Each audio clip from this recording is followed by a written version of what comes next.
রাত, মাসের পর মাস, বছরের পর বছর, এমনি করে করে 12টি বছর আমি তোমার আরাধনা করে আসছি। তোমার দিদার পেলাম না। এই তো দেখা যাচ্ছে এখানে নির্জন কানন, এখানে কোনো জনমানবের কোলাহল নেই। এই নির্জন কাননে বসে আমি আমার প্রভুর নাম জপ করবো। হক মৌলা।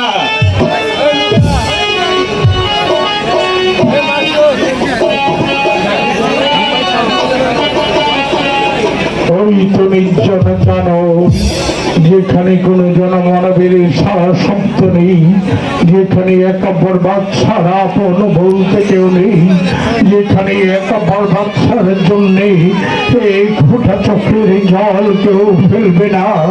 তাই তো আজ এসেছি আমি এই নির্জন কাননে। কিন্তু কেন আজ আমি এলাম এই নির্জন কাননে? মেহেরবানি খোদাতা আমাকে কোনো কিছুর অভাব রাখেনি, মাত্র একটি সন্তান দেয়নি বলে আমার মুগ্ধ সঙ্গে লাখো লাখো মানুষের মুখে অন্ন জুটে না। তবে কি হবে এই পৃথিবীর বুকে বেঁচে থেকে? প্রাণ বাঁচতে চাই না এই নির্জন কাননে। আমি আমার প্রাণ বিসর্জন চাই না। আমার 12 বছরের ধ্যান করলে তুই ভঙ্গ, তাই তোকে নিয়ে আমি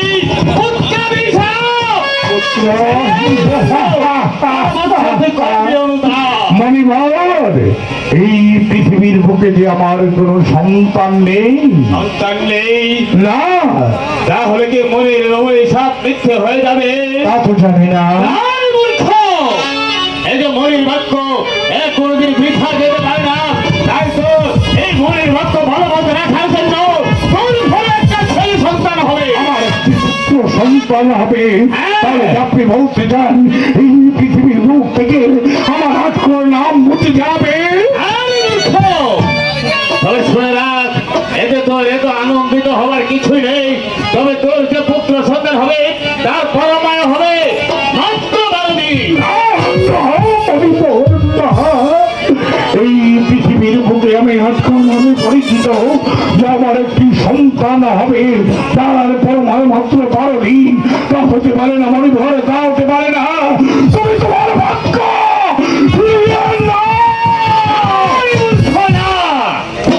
এই যে মনির বাক্য কোনদিন ফিরে না যায় না। আচ্ছা মণিবর, আমার সন্তানকে এই পৃথিবীর বুকে বাঁচিয়ে রাখার কোন পন্থা কি রয়েছে? পন্থা একটা আছে রে মূর্খ। তাহলে আর বিলম্ব কেন মণিবর, একটি বার করে বলুন এই পৃথিবীর বুকে আমি এমন কি কাজ করলে আমার সন্তান এই পৃথিবীর বুকে বেঁচে থাকবে?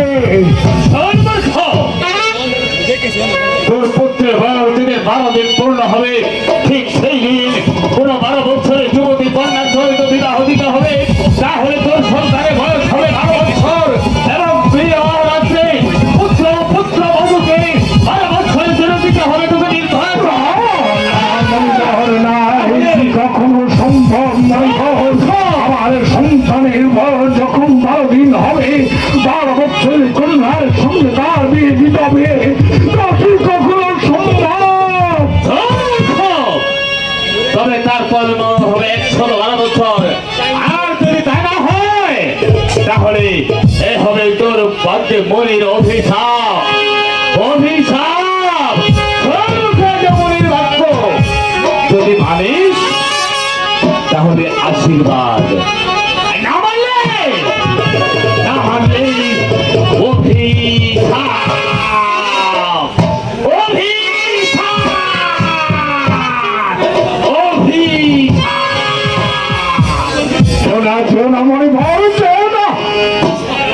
এসেছিলাম আমি নির্জন কারণে আমি আমার প্রাণ বিসর্জন দেব বলে ওই মনঘর বলেছে আমার একটি পুত্র সন্তান হবে। তাহলে কেন আমি আমার প্রাণ বিসর্জন দেব? আমি আমার প্রাণ বিসর্জন দেব না, আবার আমি ফিরে যাবো এখন রাত্রে। তারপর আমি বেগমের কাছে সব খুলে বলবো।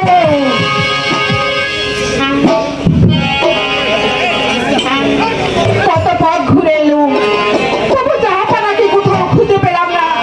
আমি যদি জাহাপানাকে খুঁজে না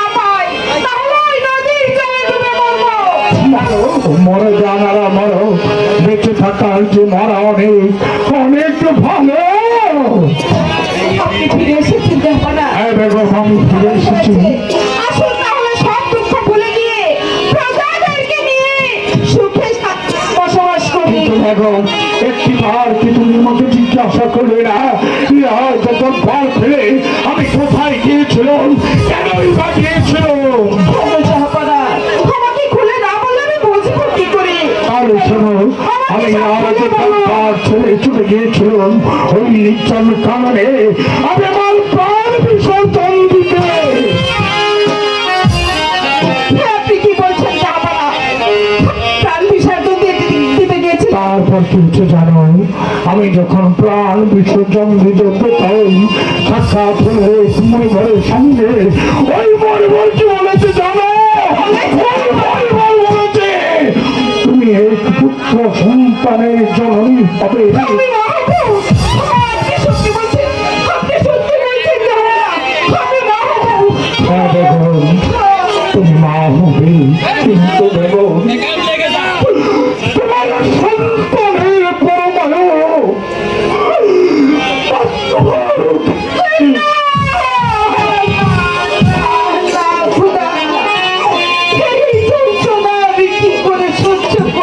সইতে হবে বেগম, সইতে হবে।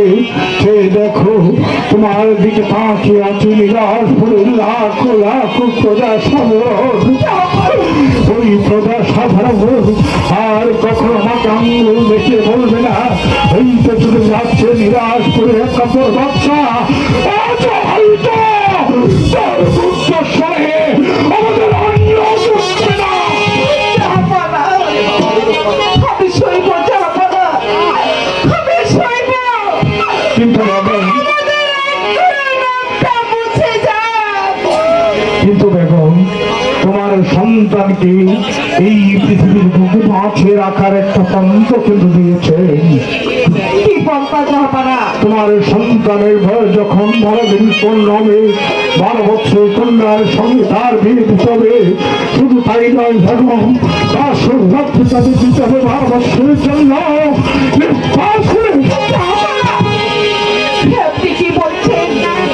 আচ্ছা, যা ভালো হয় আপনি তাই করুন।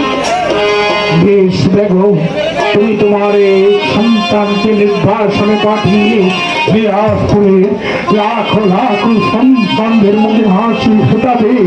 কারণ তুমি যে রাজ্যের বেগম নাই, তুমি যে বিরাটপুর রাজ্যের প্রজাদের মা। বেগম, বলুন জাহাপানা। আমি দুর্দান্ত এই মুহূর্তে বিশ্রামে যাচ্ছি, তুমি পরে এসো। ঠিক আছে। খোদা, খোদা, তুমি আমাদের ফিরে তুলে চেয়েছো। এত কষ্টের পরে তবু আমাদের এখনো নামটা মুছে যাক খোদা। খেতে আমার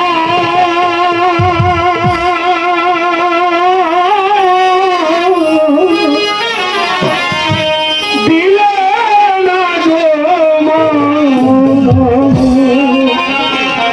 কেউ বোঝে না খোদার জ্বালা, কেউ বোঝে না খোদার জ্বালা।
মলিন হলো মুখোশী। ও মাগো, সোনার খেতে সোনার ফসল।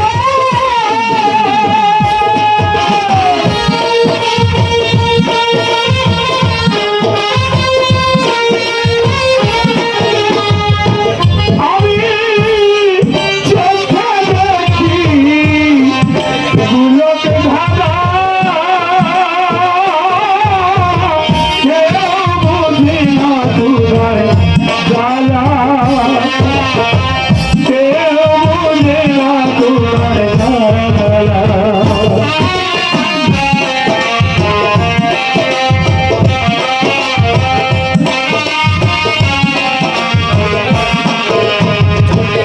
মাগো, হাতিতে পথ নাহি পাইব,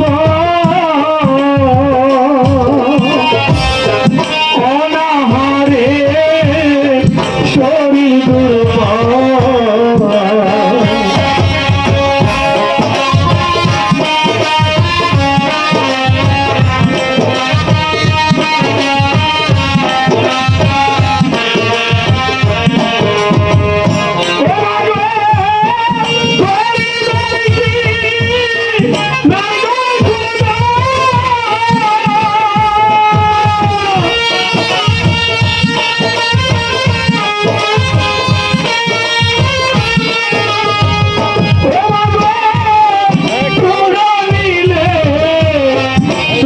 সুবিধা কেউ বুঝে না তোমার জ্বালা, কেউ বুঝে না তোমার জ্বালা। খেতে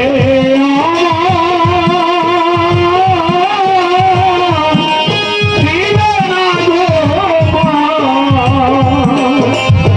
কেউ বুঝে না তোমার জ্বালা, কেউ বুঝে না তোমার জ্বালা। কেন বাবা, তোমার কি কেউ নেই? ও মাগো, আমার কেহ নাই গো, আমি যে পথে ছেলে।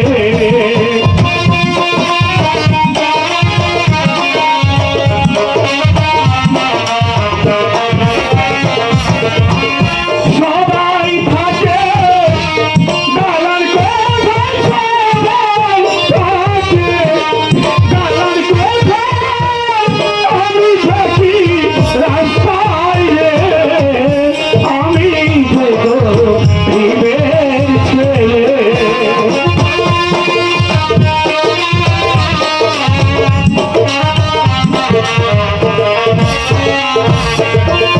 সবাই পরে রঙিন জামা, সবাই পরে চিকন ধুতি, আমার মাঝে গামছা রে, আমি যে গরিবের ছেলে।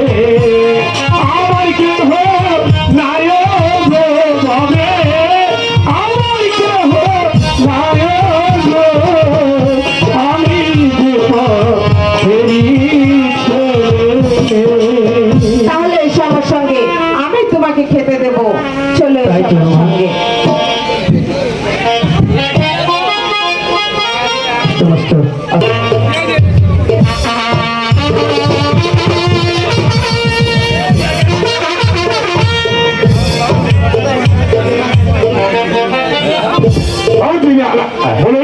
অন্তপুর থেকে দাসীগণ এখন পর্যন্ত তো সংবাদ যাচ্ছে না, কারণ আমি খুঁজে পাচ্ছি না। আমিও তাই ভাবছি যে আমরা ওই চোখে কোন যাবো না, দাসীগণ হাসি মুখে রাজ দরবারের দিকে আসছে না।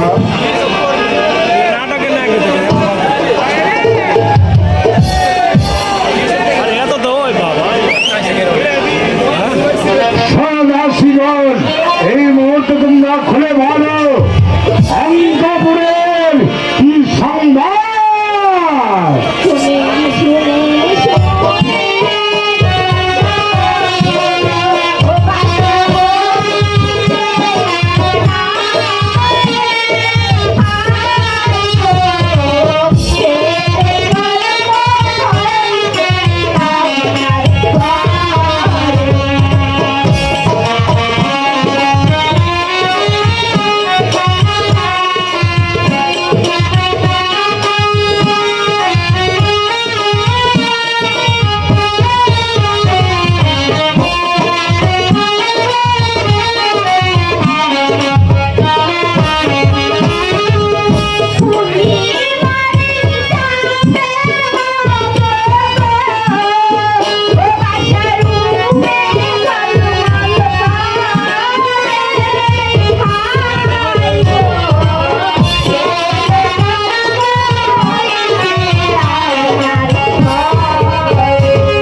যায়। আল্লাহ তাআলার রহমতে এই পৃথিবীর বুক থেকে আমার 8 নাম মুছে নিয়ে আমার একটি পুত্র সন্তান হয়েছে।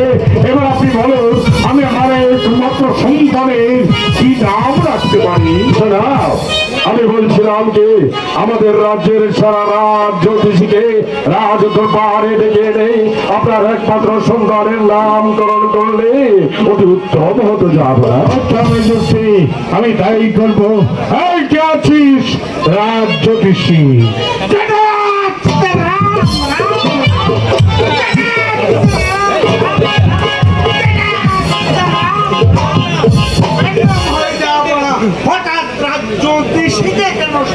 রাজ জ্যোতিষী, নিশ্চয় আপনি শুনতে পেরেছেন আল্লাহ তাআলার রহমতে আমার একটি পুত্র সন্তান হয়েছে। এবার আপনি ভালো করে গণনা করে দেখুন আমি আমার একমাত্র সন্তানের কি নাম রাখতে পারি।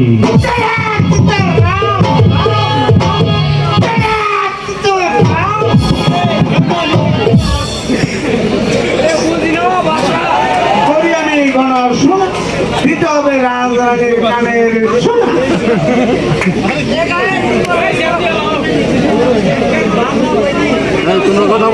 কালি লড়িয়া সিংহের পৃষ্ঠে চড়িয়া যদি না কর ছোট্ট কথা খাবি কার্তিক গণেশের মাথা মাছ খাই না মাংস খাই না জন্মে দিলাম মন কার্তিক মারা গলায় দিয়ে চলেছি শ্রী বৃন্দাবন।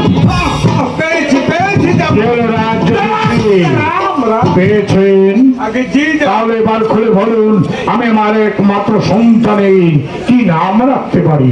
যাব না, রামের নামে নয় বর্ষিতা হিমের মধ্যে নিমেষ রহিম বাচ্চা নাম রাখিলাম তার। আপনার থেকে চতুর্গুণ রাজ্য করিবেন বিস্তার। রাজ জ্যোতিষী, এবার আপনি বিশ্রাম কক্ষে যান।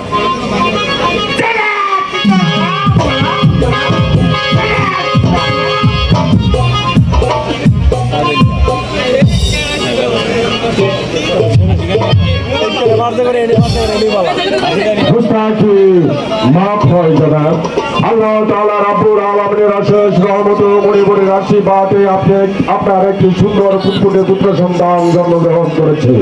আমাদের রাজ্যের সারা রাত জ্যোতিষীকে রাজ দরবারে ডেকে এনে তার সুন্দর একটি নামকরণ করা হয়েছে। যাবো না, কিন্তু আমি যে একটি বার জানতে পারি যাবো না। আজকের এই আনন্দময় মুহূর্তে আপনাকে তো চিন্তিত মনে হচ্ছে। আপনার কি মনে করে একটি নিরাজ দরবার থেকে অপমান করে আপনাকে আমি ফুটফুট করে তাড়িয়ে দিয়েছিলাম? সেদিনের কথা আমি ভুলে গেছি। আপনি হয়তো ভুলে গেছেন, আমি ভুলে যাইনি। সেদিন আপনাকে আমি রাজ দরবার থেকে তাড়িয়ে দিয়ে আমি ছুটে গিয়েছিলাম নিচ্ছন্ন কারণে আমি আমার প্রাণ বিসর্জন দিয়েছিলাম। তারপর কিছু জানেন, সাক্ষাৎ হলো এক মণিভরের সঙ্গে। ওই মণিভরের আশপাশে আমার একটি পুত্র সন্তান হয়েছে। তারপর মাত্র 12 দিন।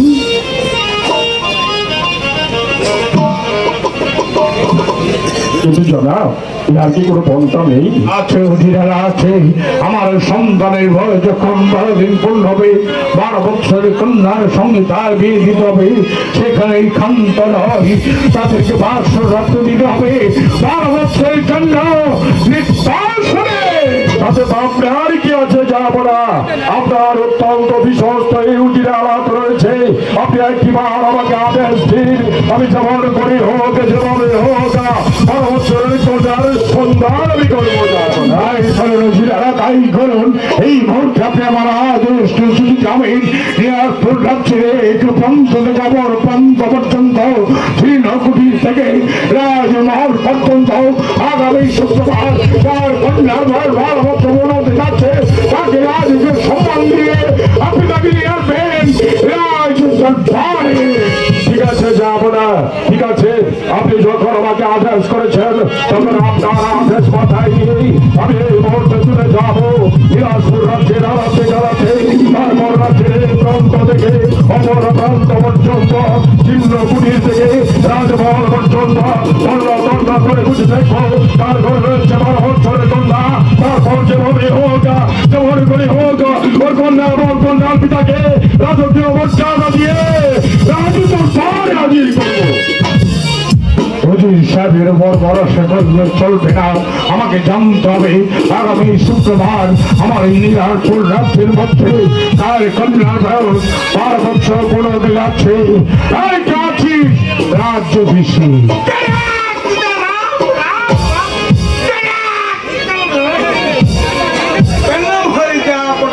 রাজ্যধীশী, এবার আপনি ভালো করে গণনা করে দেখুন আগামী শুক্রবার এই নীলারপুর রাজ্যের মধ্যে কার কন্যার বয়স 12 বছর পূর্ণ হতে যাচ্ছে।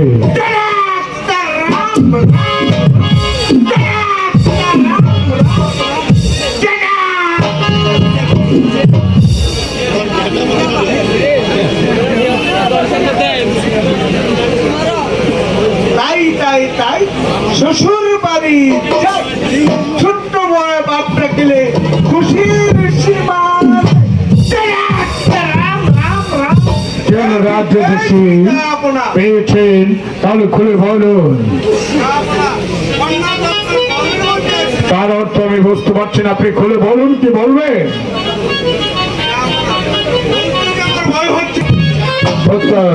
রাজ্যধীশী, এবার আপনি বিশ্রামে যান।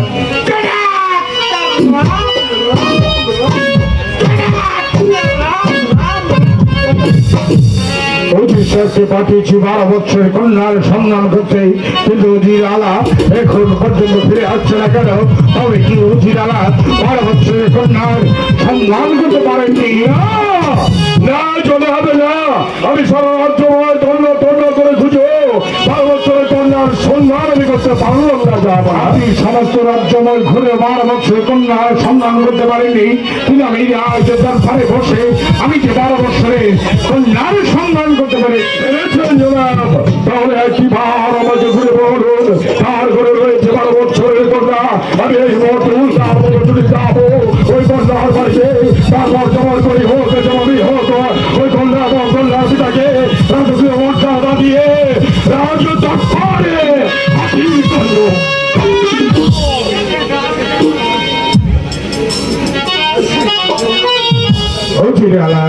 বলুন চলো, কন্যাটি আমার প্রাসাদী রয়েছে।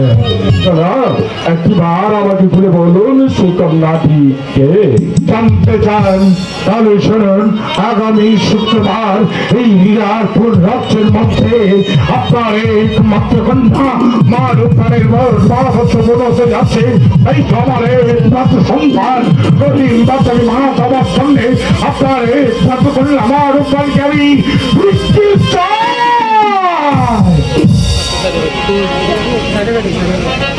বৎসার ছেলের সঙ্গে উজিরের কন্যার বিবাহ, এর চেয়ে বড় আনন্দের বিষয় আর কি হতে পারে যাব না। কিন্তু বিয়ে হচ্ছে প্রেম প্রীতি ভালোবাসার বন্ধন। বিয়ে ধর পুতুল খেলা নয়, হয় খেললাম না হয় ভেঙে ফেললাম। ভারতের একটা পুতুলের হাতে 12 বছরের কন্যা আমার উপহার কাছে অর্পণ করতে পারবো না। এই অসম্ভব কাজ আমার দেওয়া সম্ভব হবে না। কেননা আমি যে তার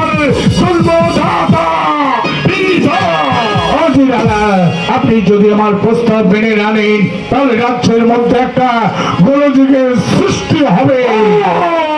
গোলযোগ ভারতের একটা পুতুলের হাতে 12 বছরের কন্যা আমার উপহারকে আমি অর্পণ করতে পারবো না। আপনি আমাকে অযথা বিরক্ত করবেন না। আপনি যদি আমার প্রস্তাব মেনে নেন, আমি আমার একমাত্র সন্তান বাচ্চাকে বাস আমার সামনে হলে এই নীলারপুর রাজ্যটা আমি ফিরে দেবো। এই নীলাসপুর রাজ্য কেন, নীলাসপুর রাজ্যের মতো 10টি রাজ্য এই উজিরের লারে উড়িল করে দিল। ভারতের একটা পুতুলের হাতে আমার আমার উপহার কাজে অর্পণ করতে পারবো না। আপনি আর আমাকে বিরক্ত করবেন না। তারপর দেখি আপনি একটি বার ভেবে লেগেছেন, আপনি তার সম্মুখে দাঁড়িয়ে এই কথাগুলো উচ্চারণ করছেন। আমি মুঠেও বলে যাইনি যে আমি নীলাসপুরের ভাগ্য বিধাতা বাচ্চা একা করে সম্মুখে দাঁড়িয়ে কথা বলছি। কিন্তু আমি যে কথাগুলো বলছি সে কথাগুলো হচ্ছে একজন পিতার একজন জন্মদাতা। আপনি যদি আমার নামে সমন্বয় করুন তাহলে তার পরিবর্তে আপনার কি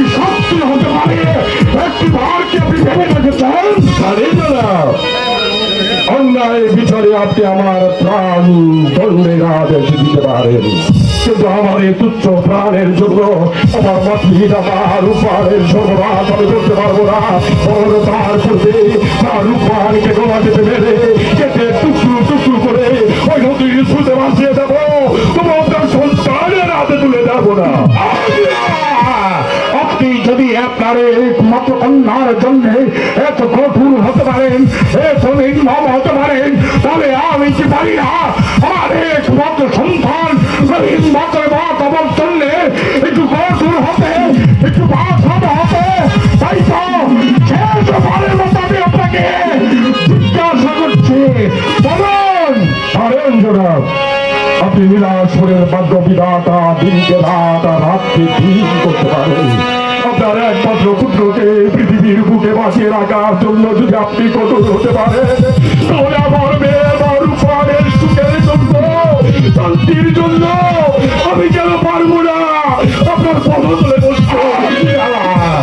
আপনি আমার আদেশ অমান্য করে যে অপরাধ আপনি করেছেন, তাই তো ভাবছি আপনাকে আমি কি শাস্তি দিতে পারি। আপনাকে আমি শাস্তি স্বরূপ আপনাকে আমি শাস্তি স্বরূপ দিলাম মৃত্যুদণ্ড।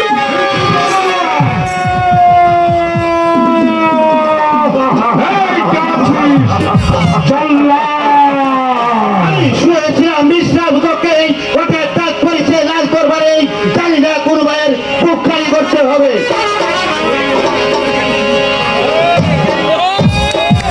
আদেশ করে যাবো না। জল্লাদ এই মুহূর্তে শেখকে বন্দি করে নিয়ে যাবে কারাগারে। আর শোনো, আগামীকাল সূর্যোদয়ের আগে তাকে হত্যা করে তারই তাজা রক্ত নিয়ে আমাকে উপহার দিবে। নিয়ে যাও। ঠিক আছে।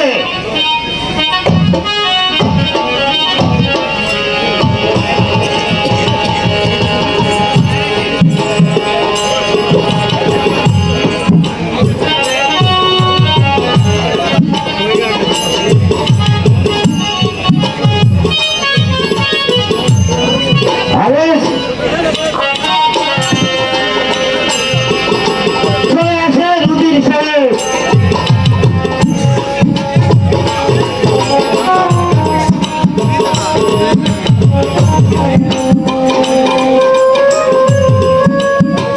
যাবো না। দীর্ঘদিন যাবৎ অত্যন্ত বিশ্বস্ততার সাথে আপনার অধীনে আমি কর্মরত ছিলাম। এই দিনাজপুর রাজ্যের প্রজাদের স্বার্থে নিজের অজান্তে যদি কোনো ভুল করে থাকি, তাহলে আপনি আমাকে নিজ গুণে ক্ষমা করে দেবেন। যাবার বেলা আরো একটি অনুরোধ করে যাচ্ছি, যাব না। আমার বর্তমানে আমার মার উপরকে যেন অন্যায় ভাবে ফিরিয়ে আনা না।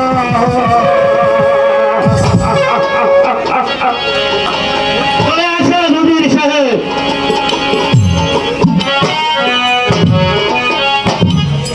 জানি জানি খোদা, আজ এই নিরাজপুর এই সিংহাসনে বসে আজ আমি অন্যায় আদেশ দিতে বাধ্য হয়েছি, কিন্তু কেন কেন আজ আমি এই সিংহাসনে বসে অন্যায় আদেশ দিতে বাধ্য হয়েছি? শুধু আমার একমাত্র সন্তান গরিব মাত্রাকে মা খাবার জন্য। আর যদি খোদা তোমার তৎপরে বাচ্চা সারা জীবন অপরাধী হয়ে থাকে, আমি তাই থাকবো। তোমাকে চাল চলে বলবো আজ আমি অন্যায় আদেশ দিয়েছি। আমি আমার সন্তানকে বাঁচাতে, আমি আমার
কেন এলি?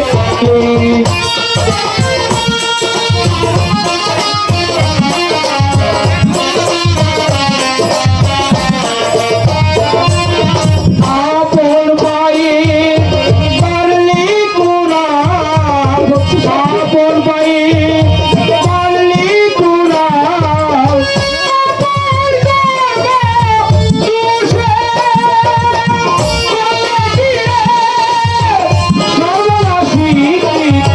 নদী ঘাটে কেন এলি?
বাইরে আমার বোনেরা যাচ্ছে সব আপনাকে। তোমরা কেমন আছেন গো ভাই বোনেরা? আপনারা ভালো আছেন না?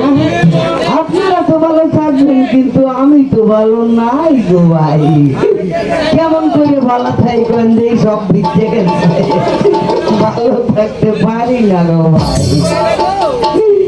আচ্ছা ভাই, আমারে কি আপনারা চিনবার পারছেন?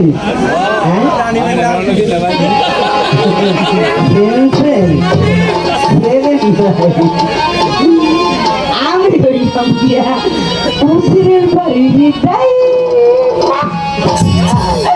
আমি হইলাম উজিরের বাড়ির তাই মা। আমার এখন যেমন দেখতেছেন আর আগেও দেখছেন, দুইটা কি একরকম হয়েছে গো ভাই? হয়েছে না গো ভাই, হয়েছে না। মনটার মধ্যে বড় কষ্ট হয়ে এই দিনদের মধ্যে আমি দেখতেছি ভাই। দুঃখের কথা কমের কোনো জায়গা নাই ভাই। রাহাই না আর একটা সন্তান দিয়ে নেই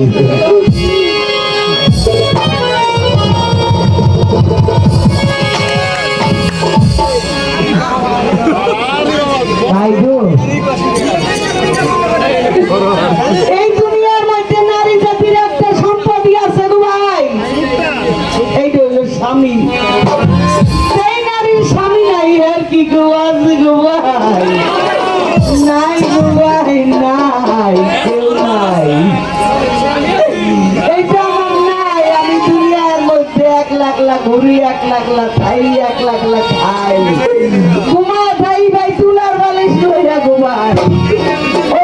আপনারা গঞ্জারি তুলার বালিশে কি মনের কষ্টটা বোঝে গো ভাই? বোঝে না গো ভাই, বোঝে না। আহারে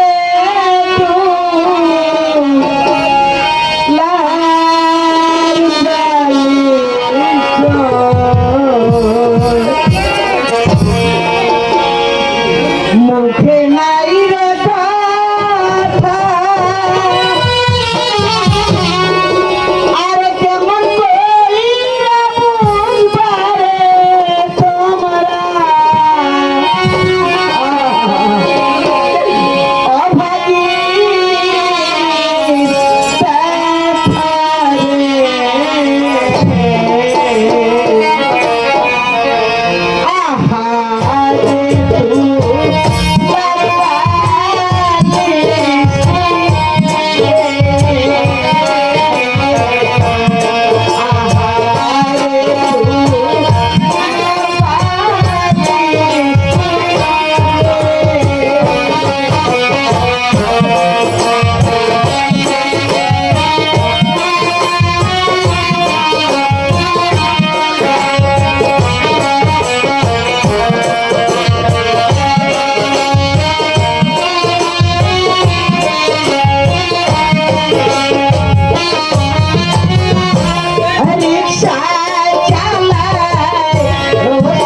দরকার নাই।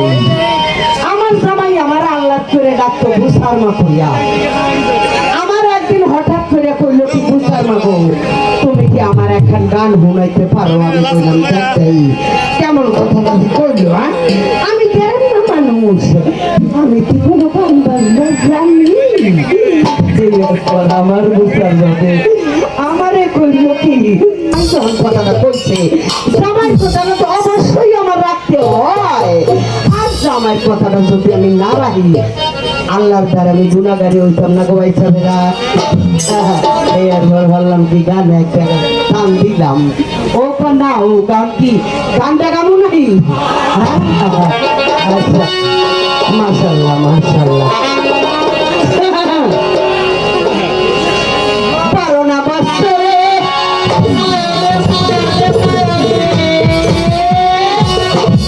পুরানা তালা রে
Oh,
তুই হাসছে কেন? বলি বললে হবে কয়, তুই জানো না জানি না, তুমি তাড়াতাড়ি বলো, আমি কুতকুত খেলতে যাবো। চলবে না আর দেখো তো আর দেখো তুমি তো চলতো না আমার ওরা দাঁড়িয়ে আছে, আমি এই চলবে না হল তাহলে বলো, বলি অপর নাম কি? বিয়ার অপর নাম হয়েছে বলি। এই বলি সকলতে রয়েছে, তোর মায় রয়েছে, তোর দাদি রয়েছে, তোর নানি রয়েছে, আমার রয়েছে ওই বাড়ি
খারাপ তুই তোমার বাড়ি আছে না চলবে না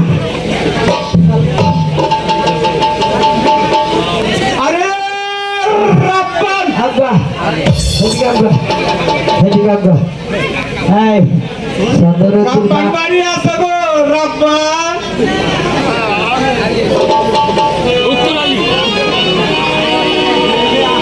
আরে রাব্বান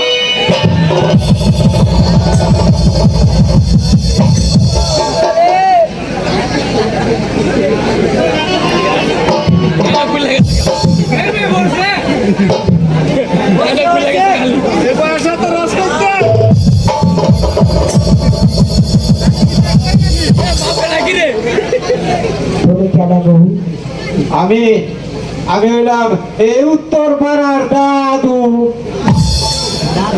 তুমি কেডা? এদিকে আয় সরে কাও কানে শুনি না আমি হয়েছি গিয়ে উত্তর পাড়ার দাদু। ও তুমি দাদু তাইলে তুমি কেডা এবার পাও দেখি? কি কয় ভালো করে একটু কইতে না জোরে কইলি কয় বুড়ো হইছে না কানে একটু কম পড়বে বুঝি না তো তুমি কানে কম শোনো। হ্যাঁ জোরে কই জোরে আরে তুমি কেডা?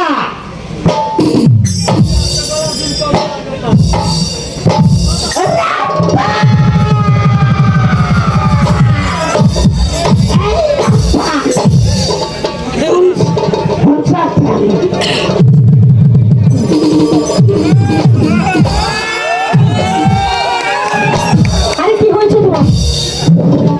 বুড়িয়াই বুড়িয়াই আমার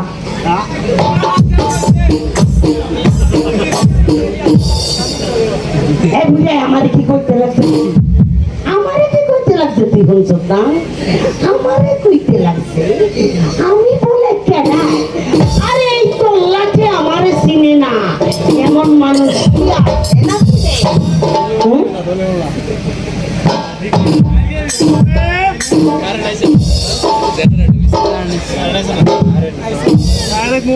আর একবার কও।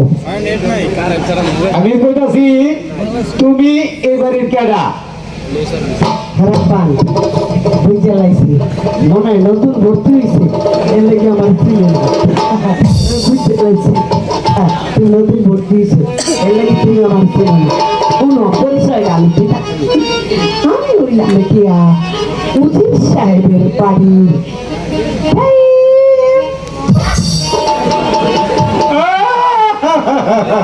চিনবার পারছি তুমি এসে গিয়া এই উজির বাড়ির গাইমা।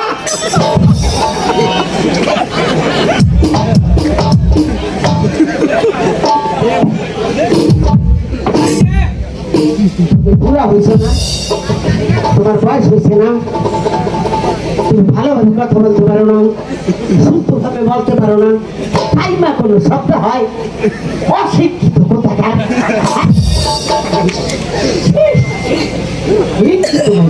কথা বলছে তাই ও তাহলে ডাকি কইতা দাইমা। হ্যাঁ দাইমা এইবার তুমি কও তুমি কার কাছে আইছো কিসের জন্য আইছো কি পেরে জন্য আইছো কেন আইছো এই কথাটা তুমি আমার দ্বারে কও। এতগুলি প্রশ্ন যদি তুমি একসাথে করো তাহলে তো আমার পক্ষে উত্তর দেওয়া সম্ভব না। তুমি একটা একটা করে রাখো আর আমি একটা একটা করে রাখো। না না তুমি একবার কও এইবার কও কার কাছে আইছো তুমি তাইলে প্রথম কথা শুনো, আমি আইছি ওই যে দাইমা আছে না, এই দাইমার সাথে আমার কিছু ভেরিজন কথা আছে, এই কথা বলে গেছি। দেখা করো তুমি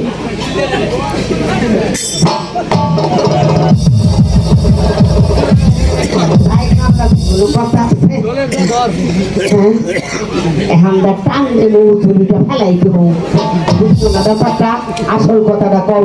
তাইলে এবার আসল কথা শুনো, আমি আইছি এই যে রূপবান আছে না, এই রূপবানের সাথে কিছু কথাবার্তা করবো। আরে এই কথাটা তুমি একটু পেঁচাইতেছো কেন? আমি এইটাই কথা বলছিলাম।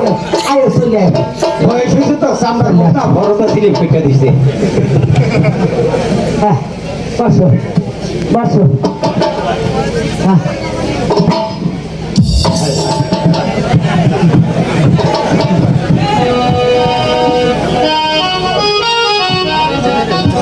আসসালামু আলাইকুম দাদু। ওয়ালাইকুম আসসালাম রাহমাতুল্লাহি ওয়া বারাকাতুহু। বলুন কিসের জন্য এসেছি? শোনো রূপবান, আমি এসেছি বাদশাহ 12 দিনের ছেলের সঙ্গে তোমার বিবাহ প্রস্তাব নিয়ে তুমি হাসি মুখে এই বিয়েতে একিল করো। হ্যাঁ কি বলবো? একই নিরন্তর লেগে দাও। শোনে নি শোনে শোনে দাদু গো ও দাদু বলি যাও না রে গো দাদু দাদু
একটা ব্যবস্থা আমি করতে পারি। শোনো রূপা, তুমি যদি রহিমকে স্বামী না করো তাহলে যে তোমার পিতা প্রাণ যাবে। আমার পিতা কোথায় আছে গো?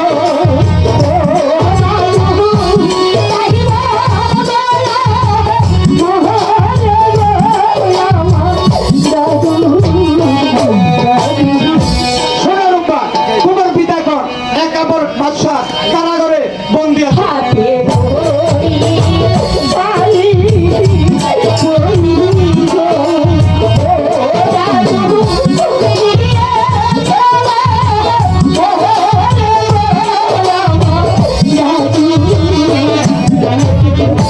শোনো রূপা, তোমার পিতাকে মুক্তি দেওয়ার ক্ষমতা তোমার নেই। তবে তুমি একটি কাজ করো, তোমার পিতাকে যদি দেখতে চাও তাহলে এখানে আর দেরি না করে সোজা আমার সঙ্গে চলে এসো। এসো বাবু এসো। এটা কি করলো? হ্যাঁ, আমার মনে ব্রেক কারাগারে বন্দি করে রাখছে। আমি তার বাড়ি কর্মচারী হইয়া আমি কি এই দুঃখ সইতে পারি ভাইয়েরা? ও ভাইয়েরা, আপনারা কি আমার লগে আছেন? আমার লগে যদি আপনারা থাইকে তাই তাহলে একবার চলে আসেন, যেমন করে হোক যেভাবে। আর কিছু খেতে ইচ্ছে হয় না ভাই জল্লাদ, আমার কিছুই খেতে ইচ্ছে হয় না। তাহলে কাউকে দেখতে ইচ্ছা হয়? না ভাই জল্লাদ, আমার কাউকে দেখতে ইচ্ছে হয় না। তবে মৃত্যুর পূর্বে আমার মা রূপানের সঙ্গে আমার একটি বার সাক্ষাৎ হলো না। মা মারে একবার তাহলে আপনার মৃত্যুর জন্য প্রস্তুত হয়ে নে। আমি প্রস্তুত হয়ে নিচ্ছি ভাই জল্লাদ। তোমার কর্তব্য কাজ তুমি শীঘ্রই সেরে ফেলো। আমার পাগলি মা যদি তার পিতার মৃত্যুর সংবাদ শুনে ছুটে আসে তাহলে তোমার কার্যের সমাধা হবে না ভাই, তোমার কার্য।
কোথায় পালিয়ে যাবে জগন্নাথ?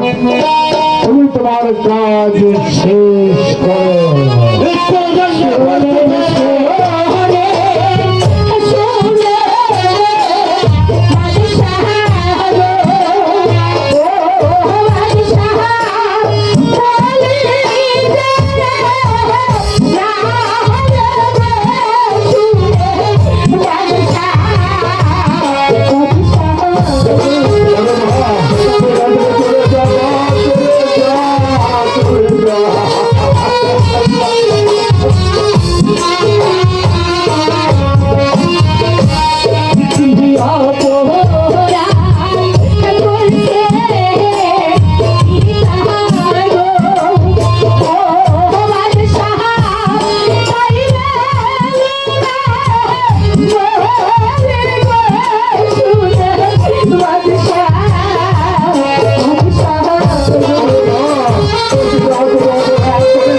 বলেন হুজুর, আপনার কি শর্ত আপনি বলুন। যদি তুমি আমার একমাত্র সন্তান রহিম বাচ্চাকে স্বামীত্বে বরণ করো, আরে না, তোর হতভাগা পিতা তুচ্ছ প্রাণের জন্য তোর এই সুন্দর জীবনটা নষ্ট করে দিস না মা, তুই তো মনে বলিস না।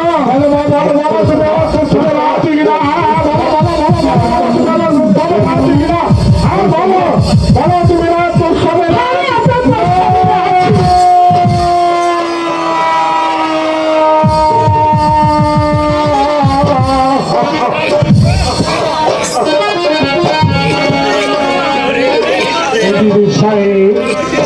চলো মা নদী নামে ভুলে গিয়ে চলো একটা বিবাহের আনন্দে মেতে উঠে গিয়ে বারবার তুমি তোমার পিতাকে নিয়ে এসো আনন্দ।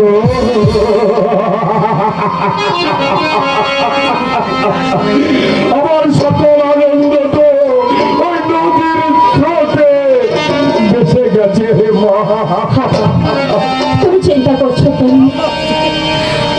ওখানে বিয়ে হলে আমি খুব সুখে থাকবো। তুমি দেখো, আমি খুব সুখে থাকবো। সুখে থাকবে?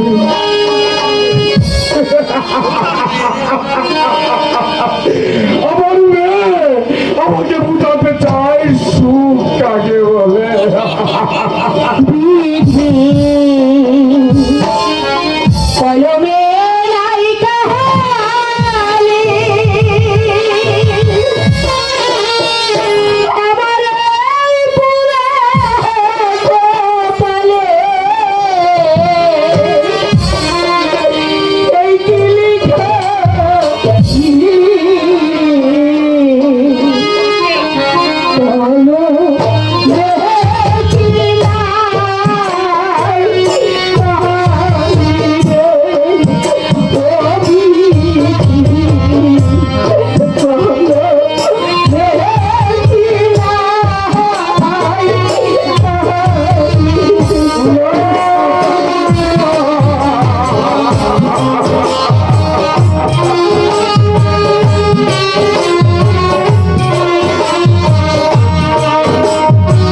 হারাই রয়েছে দাদু সাহেব, হ্যাঁ লাগবে না বিয়ের সমস্ত আয়োজন হয়েছে। না যাবো না, আমি এদের মাত্র ঢুকলাম। আপনারা এক কাজ করুন, ভিতর বাড়ি এই যে বরযাত্রীরা খাওয়া দাওয়ার ব্যবস্থা করুন, আর আমি এদিকে বিয়ের কাজটা সম্পূর্ণ করছি। আচ্ছা, বিয়ে সাহেব, আপনি হচ্ছেন কন্যার পিতা। আপনি যদি দাদুকে অনুমতি দিন, দাদু নিজে থেকে বিয়ের কাজ শেষ করবে। দাদু সাহেব, আমি এইভাবে বিবাহের সম্মতি প্রকাশ করছি, আপনি বিবাহের কাজ সম্পূর্ণ করুন। বেশ, আলহামদুলিল্লাহ। দাদু সাহেব, বিয়ের কাজ শেষ করে তারপর খাওয়া দাওয়া করে কিন্তু যাবেন। অবশ্যই অবশ্যই। চলুন, আমরা ঘুরে আসি। যাও না কি তুই তোমার জ্ঞাপন করছি মানে এই যে মাছটা তো যাওয়ার সময় খাওয়া লাগাই আরে খানা কেটা খাওয়া লেগে কেটাইছে না কো। হাই হাই কথা বল না কোনো আমার কথা বল বিয়াটা তুমি এমন ভাবে ঘুরাইবা, এই বিয়াটা জানো সারা জীবনের মতো আড়ালের আড়ার মতো নাচা নাচা খায়। আচ্ছা, এবার একটা কাজ করি পেলে, হ্যাঁ, বিয়া ফোরানোর আগে তো কিছু নিয়ম কারণ আছে। এই মানে ওই মেয়েটা উঠতে দাও, তুই দেখো কারণ হলো এটা ওই মানে নেওয়া আছে আর কি। মেয়ে ছেলেও দুজনে দেখুন লাগে আর কি। তোমার রেওয়াজে আছে না নেওয়া আছে আর কি।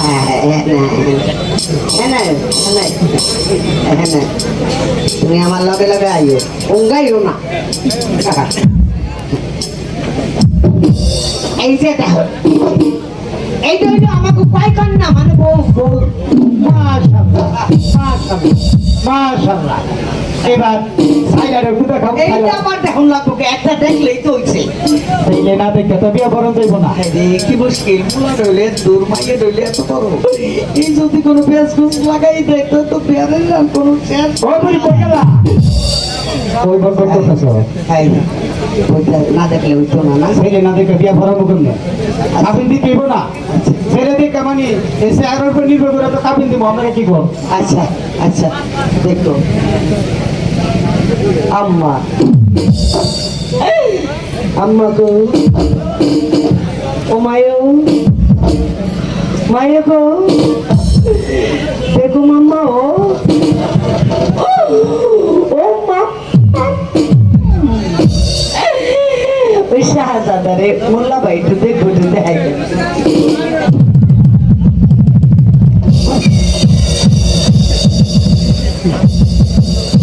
আবরি পথার পথার বলতাছি।